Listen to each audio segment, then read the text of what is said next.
Hey there, everyone. Welcome to Catalyst Conversations. I'm your host, Hadriana Leo. Now, in our journey as wealth architects, we often plan for a pretty steady climb. Someone fooled us and told us that it would just be a straight slope going upwards nicely, evenly.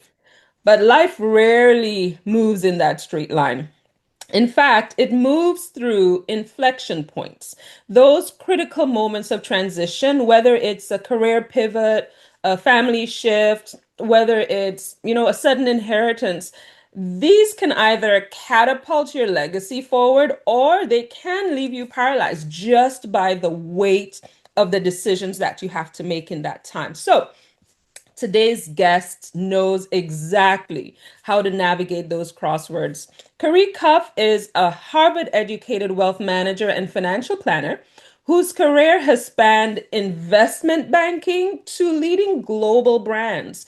But beyond the Ivy League degrees and the global impact, Khary is actually a man dedicated to the intersection of people and business. I'm all about the human first approach.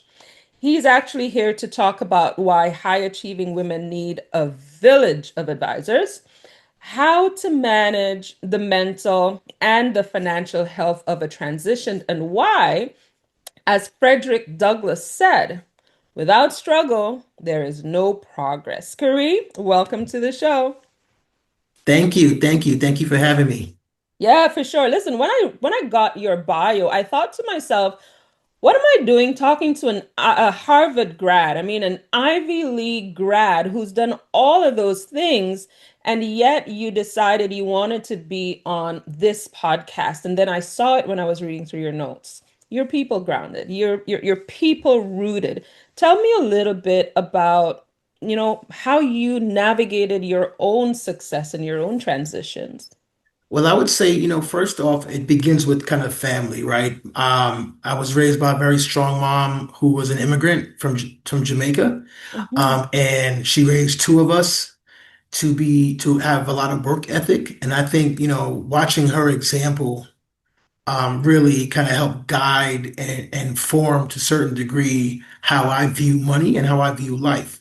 Um, That's probably the first thing. And obviously, if you come from an immigrant family or not an immigrant family, but you come from a certain level of economic stance in this country, you have a certain relationship with finances, right? If you grew up in a certain era, you also have a certain relationship with finances, how you're spending money, how you save money, how you think about money. So that background informs a lot of decisions that I make, both professionally and personally.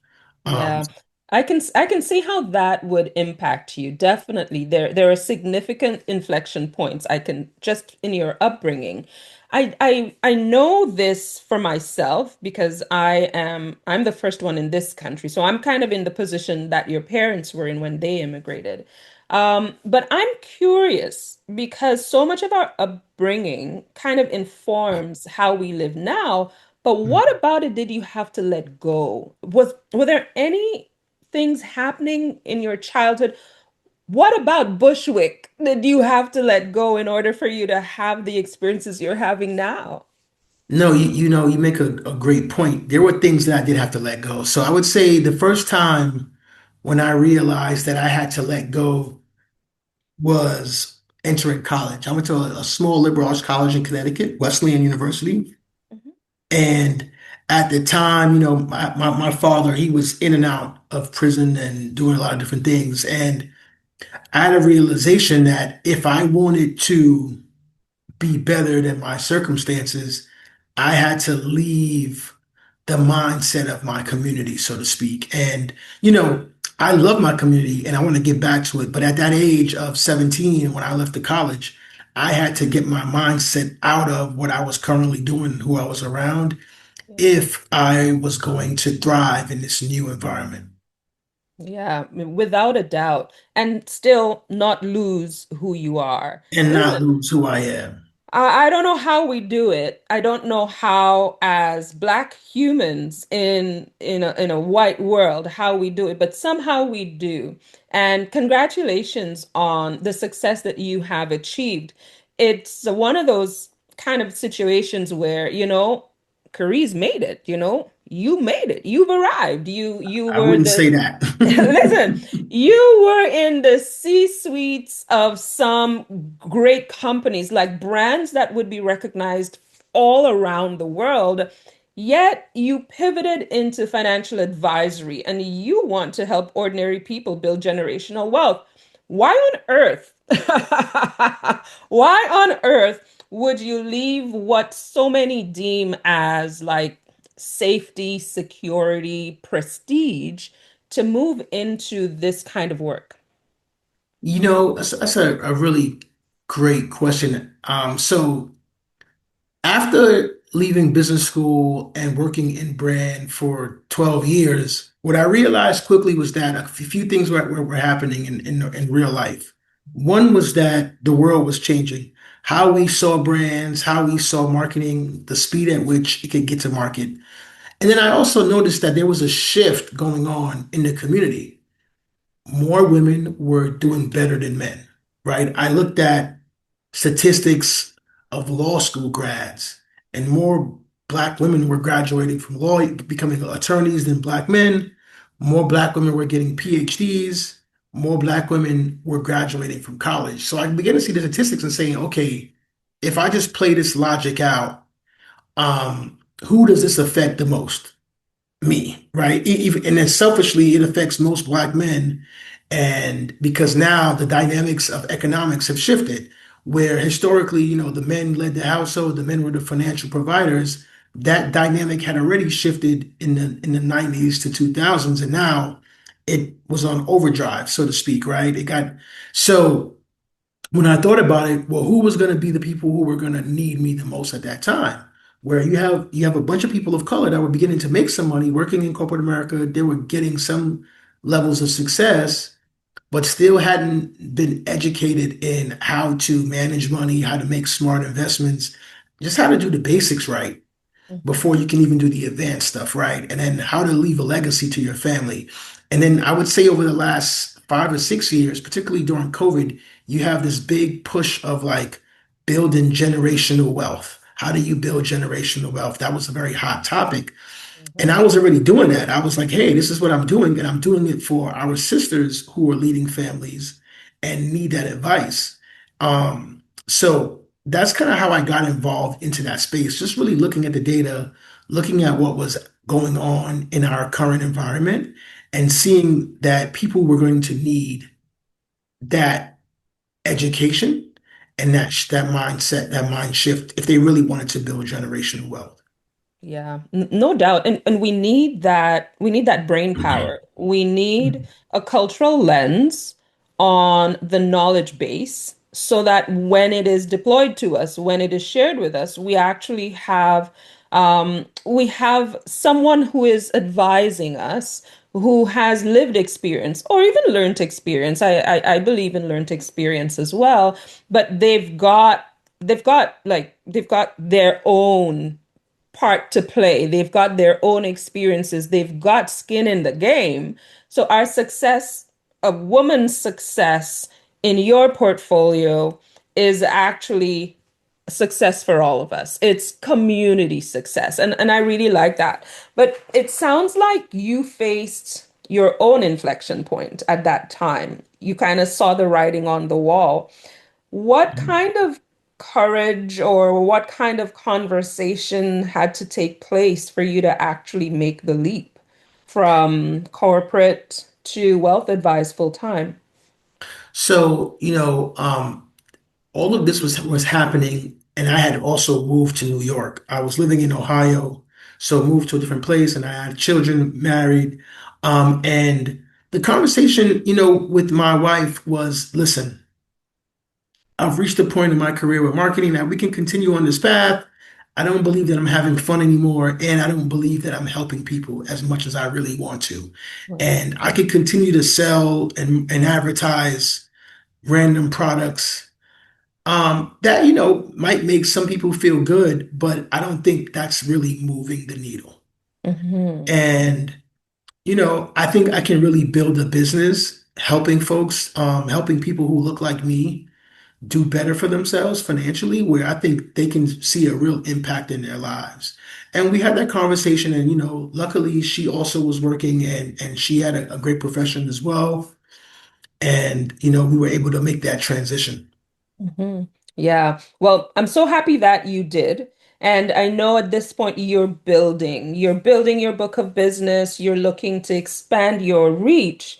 I'm wondering what you're seeing because typical of any inflection point, there is some degree of friction. Some of us more than others, some more like, am I prepared for this? Do I even want to be doing this? Sometimes the inflection point comes at you.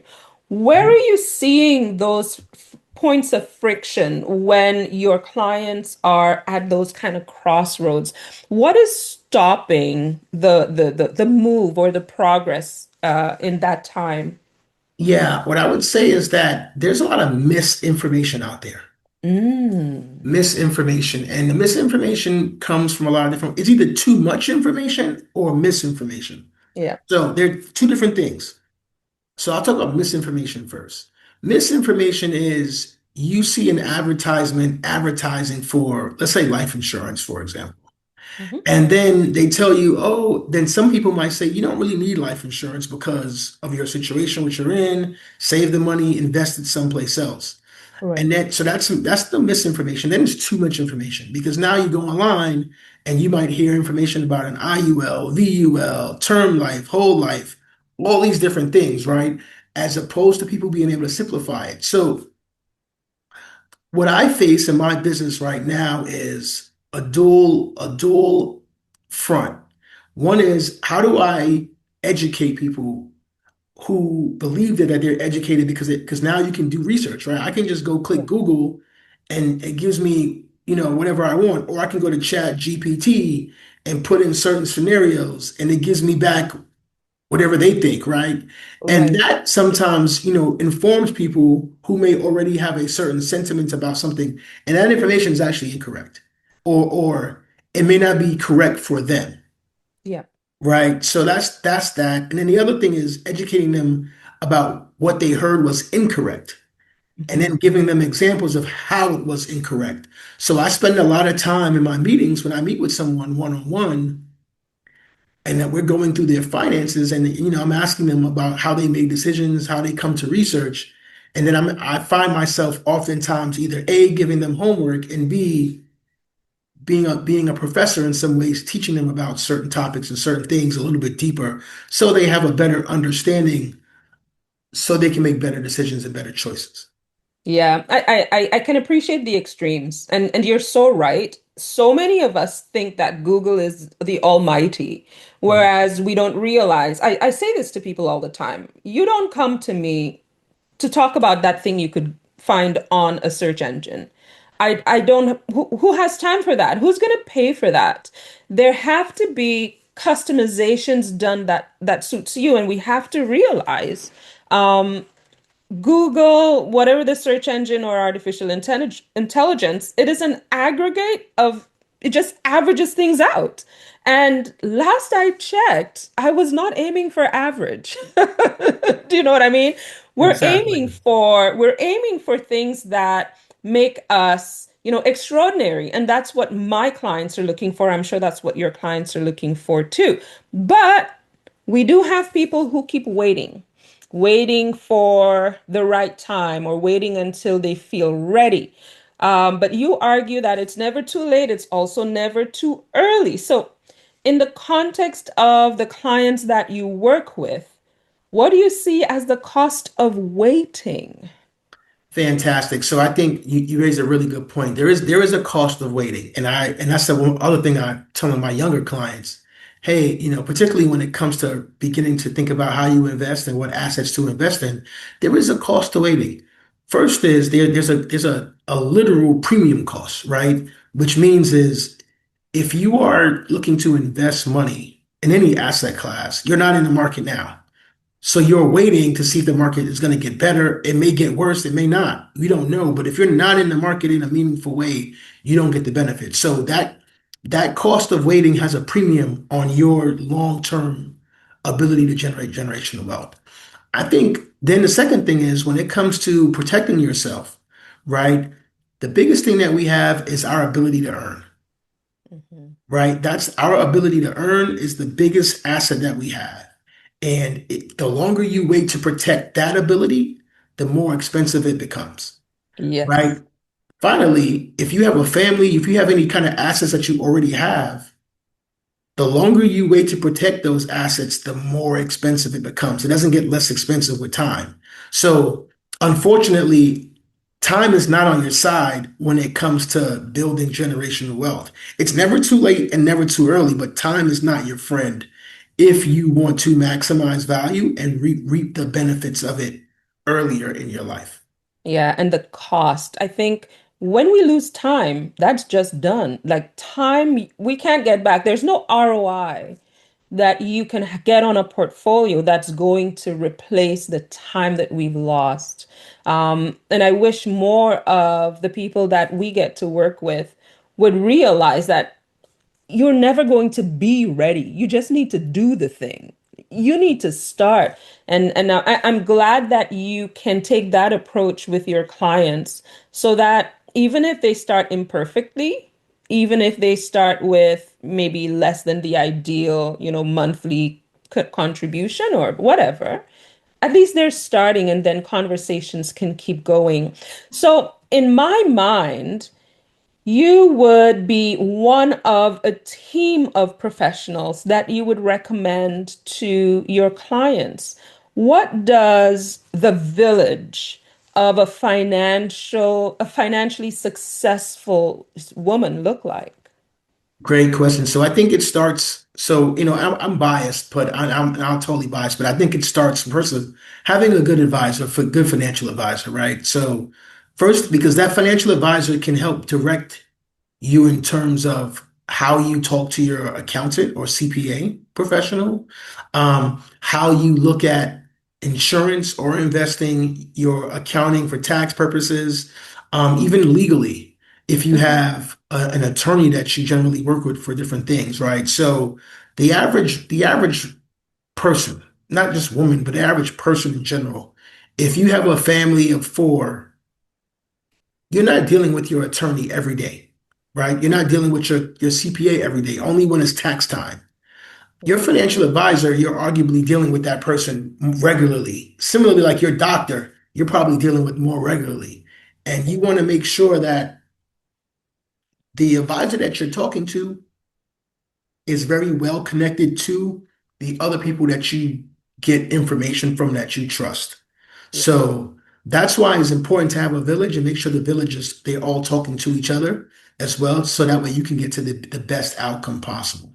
Yeah, and that person, that human that all of these advisors are serving, they need to be clear on their vision because if their vision is blurred, they're giving messed up instructions. They're probably saying one thing here and one thing there. Do you find that most of your clients come to you with a solid vision, or do they need help refining that vision?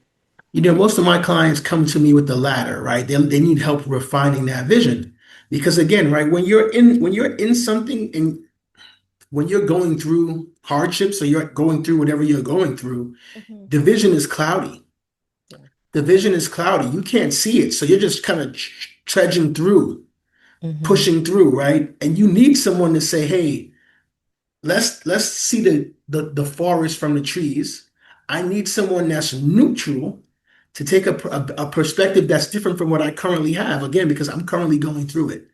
Yeah. And that group of people or that person can kind of come and be your guide, so to speak, to help you navigate through what you're going through to get to the better side of it. And I Yeah, can no give several kidding. examples of that as well. Yeah, I bet you've seen it. One of the things, and I spoke about this in my book, another thing that I see happening, why the vision is blurry, is that for so many of us, I'm going to speak from the perspective of women, Black women, marginalized people, we are firsts in our families, especially when it comes to wealth. And I remember sharing an experience I had a few years, well, it's a while now, um, where I I kind of lost track of what my goals could be because I had been hitting goals like on track. I hit my 1 year goals, 3 year goals, 5 year goals, 10 year goals. And every year I would, update things and clean off and add on. And then one time I was doing the exercise career and I didn't know what my goal should be. And I spent some time exploring what that would look like. And I had no idea. But the reason was I didn't have the next goal exemplified in my circle of influence. My family was not there to say, hey, look at what I've achieved. This is what you can handle too. And I think having that advisor, having those partners who have had experiences, whether it's their own or they've seen things that can happen, you are perfectly positioned to help break that dream ceiling and actually help them go higher. How's that experience for you? Yeah, that's been wonderful because when you can add significant value to a family's life, that's when you really, really feel it. And, a lot of times in my line of business, I'm usually the person that you speak to a lot when either things are wrong or when you're looking to capitalize. So I'll give you a short story. I had a client of mine's, and her husband was a dentist, and he passed away suddenly. Now, luckily for us, we had done a lot of work on his estate, on his on his business with his partner, and we put some tools in place that when he passed, this woman who was probably in one of the worst times of her life. She had two sons. One was about to go to college. I think another one was probably like a sophomore in high school. She didn't work. And we put certain things, certain tools in place that when everything was said and done, she called me up and she said, hey, I just want to thank you. And I said, thank you for what? She said, because, if we didn't do this exercise together over the last 2 or 3 years, putting these things in place, my husband's transition wouldn't have been as smooth for our family, and I could have seen it be a lot harder financially for us. Mhm. So that made me feel good and a lot of pride that I know that even in times of hardship, right, that was significant what I did for them, organize them, make sure they had the right types of insurance policies, investments, everything was up to date, everything was in a trust properly so it can go smooth. So that's the first example. The second example I have is when one of my clients, we got their grandchild. We did a policy and some type of investments for them, and it was time for that grandkid to go to school. And the parents didn't have the money, but the grandparents was like, "Hey, I did this policy for my grandkids X number of years ago. You can go dip in and pull money out, right?" And it didn't affect the kids' financial aid, and it saved them, probably $100,000 just in educational costs. So things like that make me feel good when I hear about it, right? Because Yeah, now, and that to me is the value add and the yeah. service that I provide. That's And that makes me generational feel, and wealth. that builds generational wealth. When you look up and your grandparent left you 100 grand or 200 grand that you can use to buy your first house, that's a big deal. Or to pay for school and you have to have student loans. That's a huge deal. That builds generational wealth because now you can make certain choices with your profession, with your career that you wouldn't make if you had $100,000 of debt on your back. Yeah, no doubt, no doubt. And that is real legacy. And then what has happened? Just going to piggyback off of that last experience, that last family you talked about.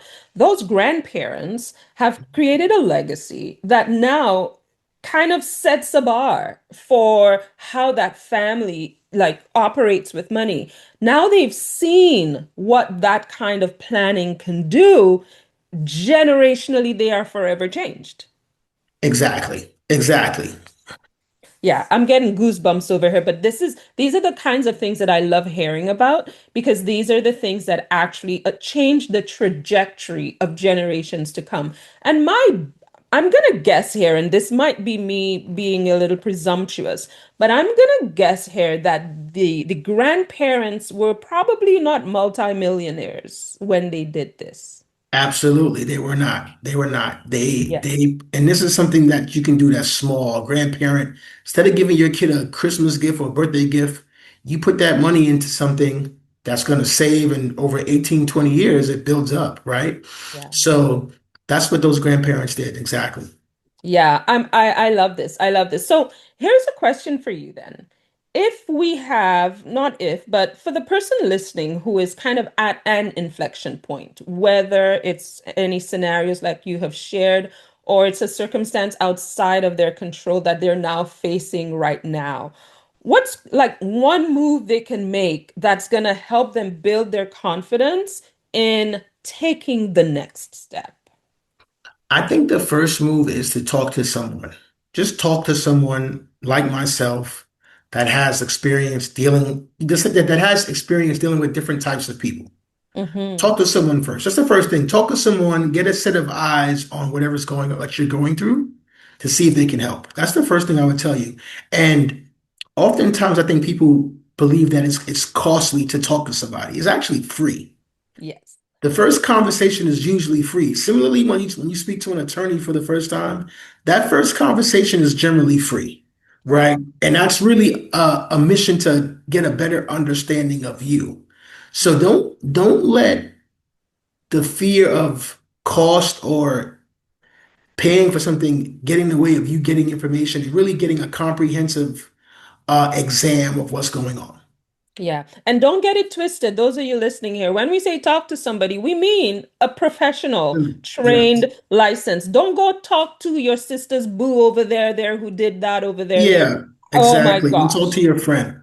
Yeah, because it's always something. And y'all know that well, it's always something. Speak to a professional who Yeah. has a fiduciary responsibility to do their best work on your behalf. Yeah. And if it all goes to hell in a handbasket, you at least can say you did your best. Perhaps you can find ways to have the situation fixed, remediated, whatever. Exactly. Do you Exactly. understand? So, I mean, talk to someone who is trained, licensed, professional. So I wanted to make sure we put that out there. Now, let's say, for example, Curry, this person is looking for a financial advisor as part of that CEO team that they're building. They're coming to you. What's the first question they should be asking? Because I can tell you, as a woman in the financial services industry, trust is a big issue for us, right? Yeah. So I'm sitting across from you the very first time. I am Jane Jackie Dupre, and I'm sitting, we're having a conversation. What am I asking you? I think the first question you should ask me is if you're just getting to know me, who have you worked with anybody like me or in my situation?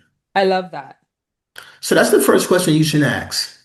And let them kind of talk. And what they would say is probably they would probably want to assess what you're going through. Hmm. And usually what I ask my clients is, how can I be most helpful in this conversation to you? What Hmm. are you going through at the moment right now? Right. Right. So after, and I'm assuming that before you meet with this person, you've obviously vetted them. You went to their LinkedIn profile, you got a, recommendation or a referral from someone, or you just felt like, hey, this person is coming with high esteem. Let me at least hear what they have to say. So after you do all of that and you're now finally sitting in front of me, the question you should ask is, have you sat with someone who looks like me, who has similar finances as me, knows the different cultural nuances that I'm going to go through? That's the first thing. Yeah. Hmm. And then the Hmm. second thing they should ask you is, what's your goal and what do you want to accomplish from this meeting? What do you see as happening personally?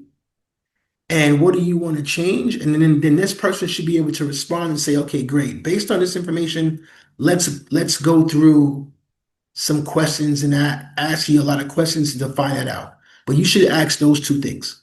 Yeah. So what I'm hearing here, Curry, and I'm agreeing with 100%, is if that professional is not asking about you and what your goals are, what your needs are, that is a sign that you probably need to keep shopping this thing around. Exactly. That person should be asking you about your goals, your needs, your hope, your just desires and dreams for Mm. yourself, both financially and potentially professionally and personally. Yeah, Right. listen, our money touches everything. It Thing. touches every part of our So they lives. should want to ask those questions, and if they're not asking those questions, then you definitely should look elsewhere.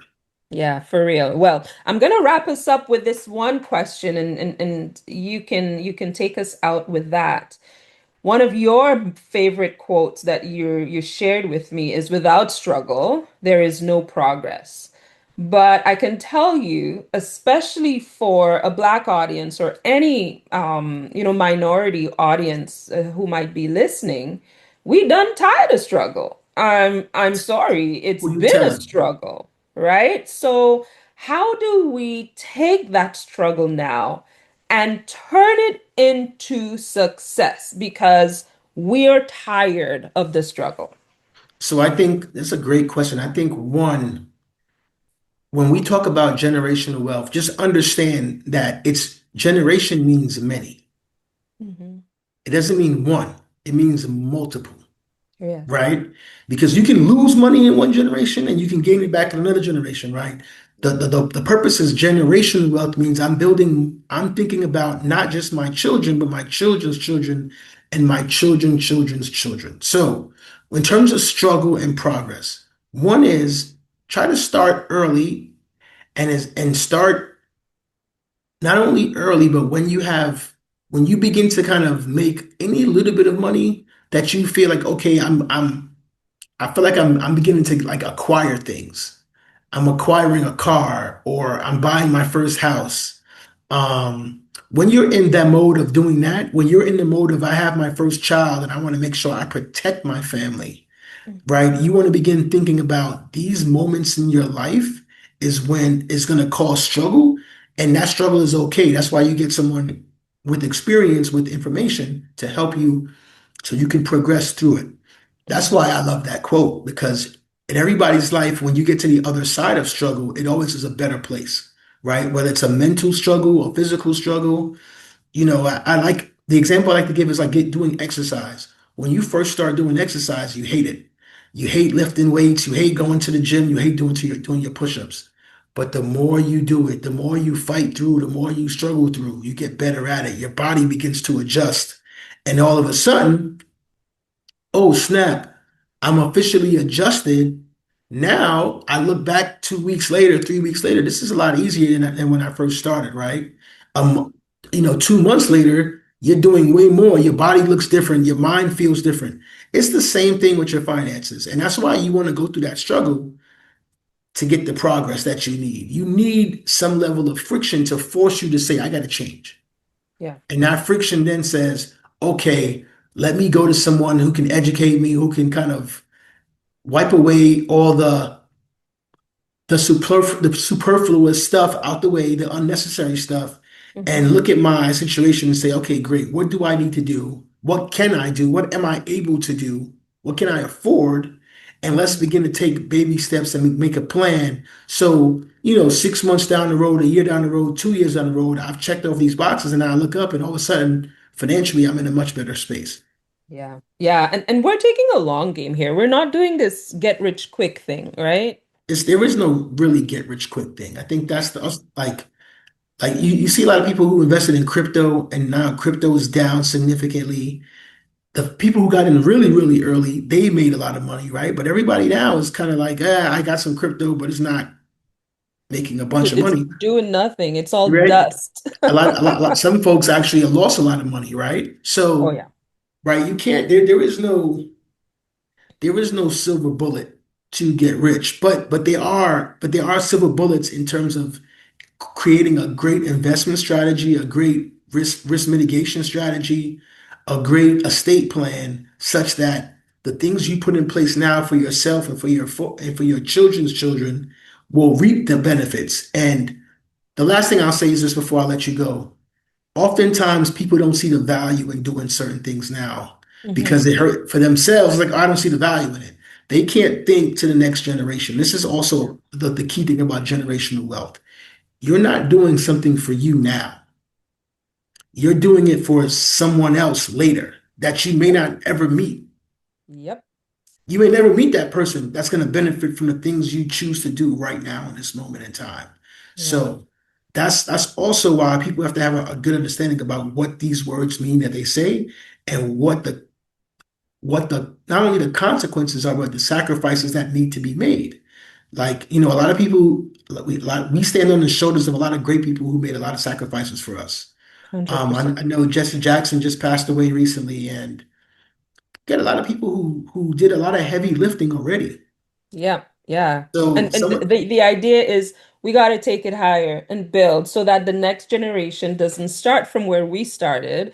The next generation starts for a few levels up, and then they can make choices for the next and the next. And you know what? Sometimes, like in the grandparents you spoke about, they didn't have the millions of dollars, but they set it up so that the next or the generation after, two or three down the road, can have a start that was better than the one that they had before. So I feel like it's almost like it's our responsibility for all the sacrifices that have been made, for Mhm. all of, the blood, sweat, and tears that got us to where we are. As imperfect as the situation still remains, it's still a whole lot better than where we were even 40, 50 years ago. Absolutely, absolutely, absolutely. So it's on us to keep rising. Listen, Kari, this has been fantastic. And I thank you for taking the time to share this with us. I love the way that you've kind of crafted your wealth practice. Really looking at the things that are, that can move the needle, not just for one segment of society, not just for one gender, but that you can bring who you are to the people that you serve. And I really appreciate that. Can you tell me, or tell our audience where they can find you in the digital spaces? Absolutely. You can find me on Instagram, Khary, Khary underscore cuff underscore finance. Cuff, Cuffe, finance on Instagram. I post a lot of content, different content about different products and things to help you. You can Mhm. also go to my website, Khary Cuff, one word, KharyCuffe.nm.com. That's my general website if you want to book time with me or find me anywhere. I'm also on LinkedIn with my initials K.O. Cuff or my name Khary Cuff, and I post a lot of content there as well. So those are some of the areas you can find me. I might even and actually on Facebook as well. Facebook business Khary Cuff Advisor. You can find me Mhm. there as well. Awesome. You know what? This has been very insightful. So thanks once again, Curry. I really appreciate having you here. Thank you. I appreciate it, and I would love to come back. Perfect. Well, again, thanks for sharing that journey. And thanks for reminding us that, you know what, while the struggle is real, it is the very thing that fuels our progress towards becoming the wealth architects, not just now, but building that up for generations to come. And to the women who are listening to our podcast today, you might be standing at a crossroads. Do not navigate that inflection point alone. I'll say it again. You do not need to journey alone. Build that village. You are the CEO and you can build that team that's going to support you. Whether you're facing golden handcuffs or you're looking to build a legacy that spans generations, your mental and financial health deserves a seat at the table. So go find Kari on his website, find him wherever you consume your social media. This is your opportunity to actually learn and make decisions and not just sit and ruminate, but take the steps. Take that first step, take that next step. And if you are ready to stop being a successful earner and start being a confident wealth architect, please visit moneynavigator.ca. Take my Catalyst Index and identify your wealth blind spot so you can move through your next inflection point with command. Thanks so much for being with us. I'm Hadriana Leo. Your legacy is your unique signature. It's time for you to architect it. Until next time, take care.